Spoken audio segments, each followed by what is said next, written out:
আসসালামু আলাইকুম।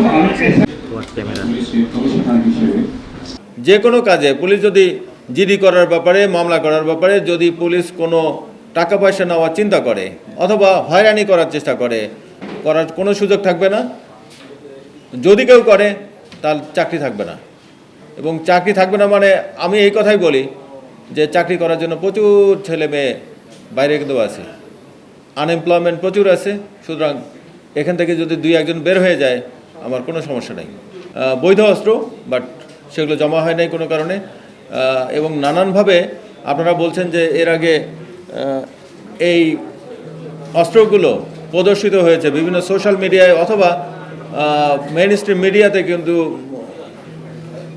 প্রকাশ পাইছে এই ছবিগুলো। তো ওই বিষয়গুলো নিয়ে আমরা কাজ করছি কয়েকদিন থেকে। আমার ধারণা ভালো কোনো সংবাদ হয়তো আপনারা পাবেন। আর আমাদের খুলনা শহরে আসলে 2000 মতন কথা বলার বিষয় রয়েছে, কিন্তু আমাদের আবার নিউজের ক্ষেত্রে 5 তারিখ পর্যন্ত জনবদ্ধ পুলিশিং ছিল না। 5 তারিখে 4 এবং 5 তারিখে আপনি যদি ধরেন স্পেসিফিক জুলাই থেকে শুরু করে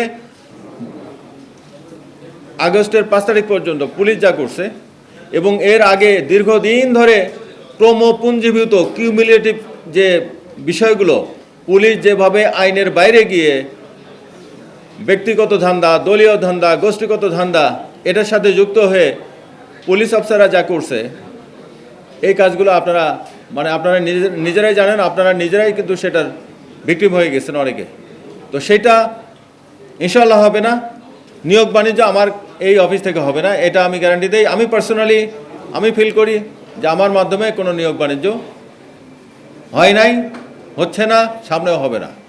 আমার আশেপাশে যদি কেউ করে একটু কাইন্ডলি আপনাদের যদি কোনো তথ্য থাকে সেটা আমার কাছে একটু জানাবেন, তাহলে আমি ওখান থেকে কারেকশনের চেষ্টা করব, ব্যবস্থা নেওয়ার চেষ্টা করব, ব্যবস্থা নেব। ব্যাপক সমস্যা হবে, আমি বললাম সে তার চাকরি যাওয়াটা হবে চূড়ান্ত অথবা ফৌজদারি মামলা হবে যদি এই ধরনের কোনো ঘটনা আমার কানে আসে।